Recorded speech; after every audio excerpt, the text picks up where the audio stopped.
Student, welcome in online class of mathematics. इसके पहले हम लोगों ने वीडियो में चर्चा किया था कि वृत्तारेख या पाई जो ग्राफ होता है उसको किस प्रकार से बनाते हैं। उसके लिए आपको बताया था कि किसी भी त्रिज्या का एक वृत्त खींच लेते हैं और जो भी आंकड़े दिए गए हैं उन आंकड़ों को केंद्रीय कोण के रूप में परिवर्तित कर लेते हैं। इसके पश्चात चांदी की सहायता से आप प्रत्येक केंद्रीय कोण को वृत्त में बनाते हैं और जो भी साधन दिए गए हैं उन साधनों का नाम लिखते हुए पाई ग्राफ को पूरा कर लेते हैं। अब इस प्रश्नावली 3A का हमारा पहला प्रश्न है, कराए किसी कक्षा की वार्षिक परीक्षा के 60 शिक्षार्थियों के परिणाम निम्न पाई ग्राफ के द्वारा निरूपित हैं, चित्र देख करके बताइए। अब यहां पर अन्य प्रश्न दिए गए हैं, इन प्रश्नों के आधार पर अब हम उसका उत्तर प्राप्त करने का प्रयास करेंगे कि जो पाई ग्राफ में आंकड़े दिए गए हैं कैसे हम इनको प्राप्त करते हैं। तो पाई ग्राफ को देख करके तुरंत ही आप पहले देख लीजिए कि यहां पर श्रेणी दी गई है और केंद्रीय कोण का मान दिया गया है। केंद्रीय कोण का मान दिया गया है। अब यहां पर देखिए प्रथम श्रेणी में जो विद्यार्थी हैं उसके केंद्रीय कोण का मान 60 अंश के बराबर है। फिर द्वितीय श्रेणी यहां पर केंद्रीय कोण का मान 180 अंश के बराबर दिया गया है। फिर देखिए इसी प्रकार से तृतीय श्रेणी इसके केंद्रीय कोण का मान कितने के बराबर है? 90 अंश के 60 अंश के बराबर है। यह 60 अंश के बराबर है। तृतीय श्रेणी 90 अंश के बराबर दिया गया है। तृतीय श्रेणी यह 90 अंश के बराबर दिया गया है। और अनुत्तीर्ण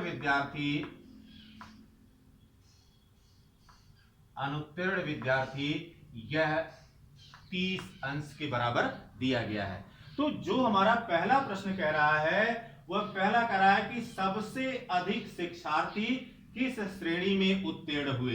अब केंद्रीय कोण को देख करके आप बता सकते हैं यहां से कि किस श्रेणी में सबसे अधिक विद्यार्थी उत्तीर्ण हुए हैं। तो इसको हम मिटा देते हैं और यहां पर जो पहला भाग है कि सबसे अधिक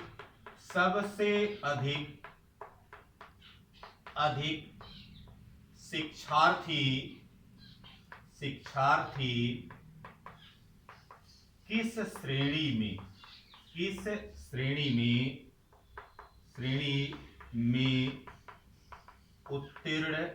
उत्तीर्ण हुए। अब यहां पर देखिए बेटा इसका आंसर हो जाएगा, क्योंकि सबसे अधिक केंद्रीय कोण किसका है? सबसे अधिक केंद्रीय कोण द्वितीय श्रेणी का है, तो यह हो जाएगा द्वितीय श्रेणी और इसका केंद्रीय कोण यह बराबर है 180 अंश के बराबर। तो इसलिए यह सबसे अधिक शिक्षार्थी पास हुए हैं। फिर कह रहा है सबसे कम शिक्षार्थी किस श्रेणी में उत्तीर्ण हुए हैं। तो दूसरे का देखिए सबसे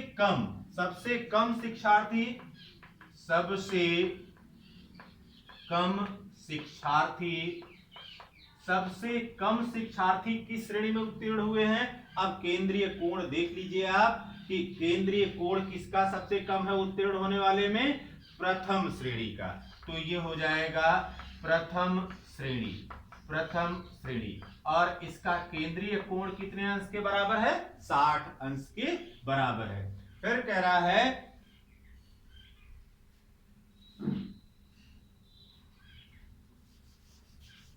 अब तीसरे भाग में कह रहा है कि अनुत्तीर्ण शिक्षार्थियों की संख्या कितनी है। तीसरे भाग में कह रहा है कि अनुत्तीर्ण शिक्षार्थियों की संख्या कितनी है। तो अब यहां पर देखिए अनुत्तीर्ण का केंद्रीय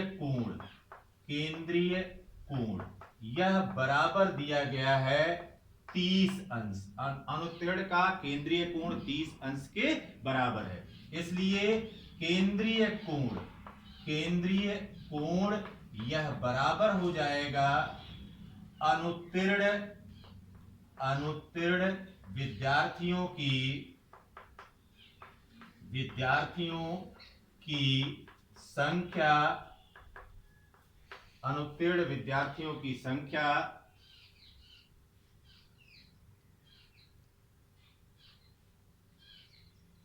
बटे कुल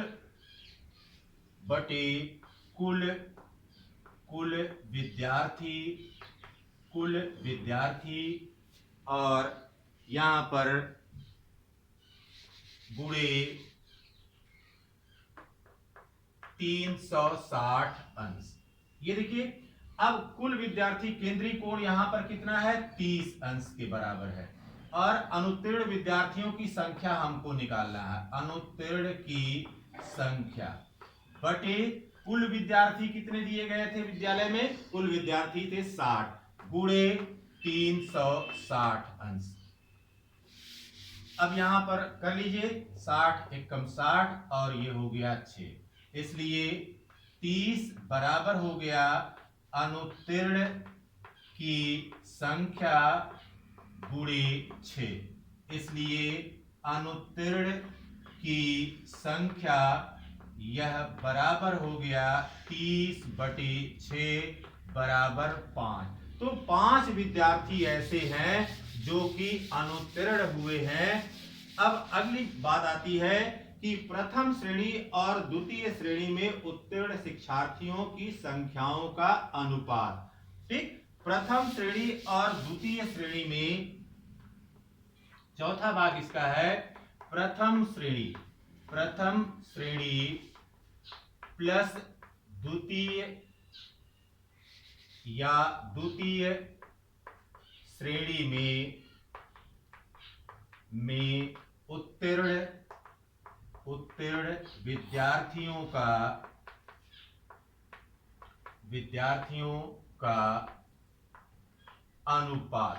अब यहां पर देखिए, सबसे पहले हमको संख्या ज्ञात करना पड़ेगा कि प्रथम श्रेणी में कितने उत्तीर्ण हुए हैं और द्वितीय श्रेणी में कितने उत्तीर्ण हुए हैं। जब यह संख्या हमको मिल जाएगी तब जाकर के हम इस प्रश्न को पूरा कर पाएंगे, अन्यथा की दशा में यह प्रश्न पूरा नहीं हो पाएगा। तो यहां पर देखिए, प्रथम श्रेणी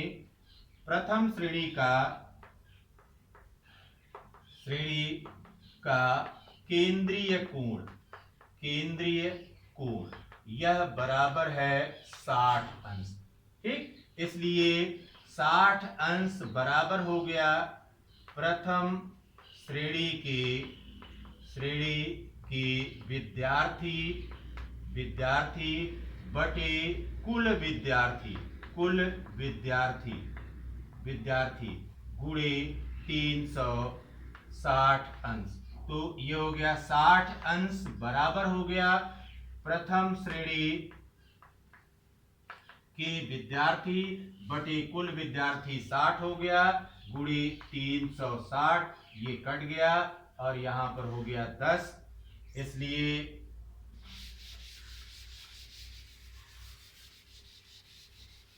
इसलिए हो गया प्रथम श्रेणी के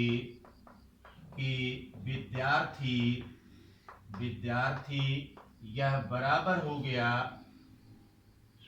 60 बटे 10, 60 बटे यहां पर ये आएगा 6, और 60 बटे 6 और यह बराबर हो गई संख्या 10 की। ठीक, अब इसी प्रकार से द्वितीय श्रेणी में उत्तीर्ण विद्यार्थियों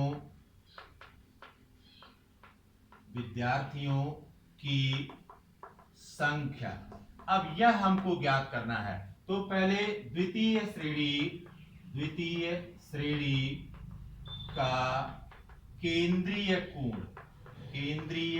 कोण यह बराबर है 180 अंश, इसलिए 180 अंश बराबर हो गया द्वितीय श्रेणी के विद्यार्थी बटे कुल विद्यार्थी गुणे 360 अंश, यह हो गया 180 अंश बराबर द्वितीय श्रेणी के विद्यार्थी, द्वितीय श्रेणी के विद्यार्थी बटे 60 गुणे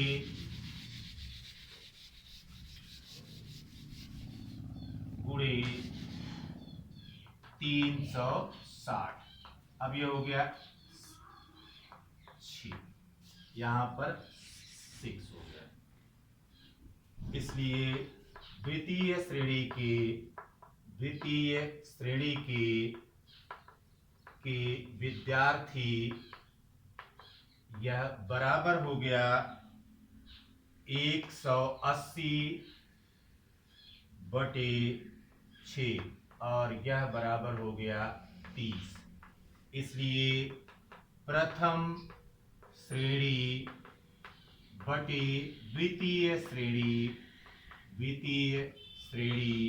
यह बराबर हो गया 10 बटे 30 और यह बराबर हो गया 1:3। Have a nice day.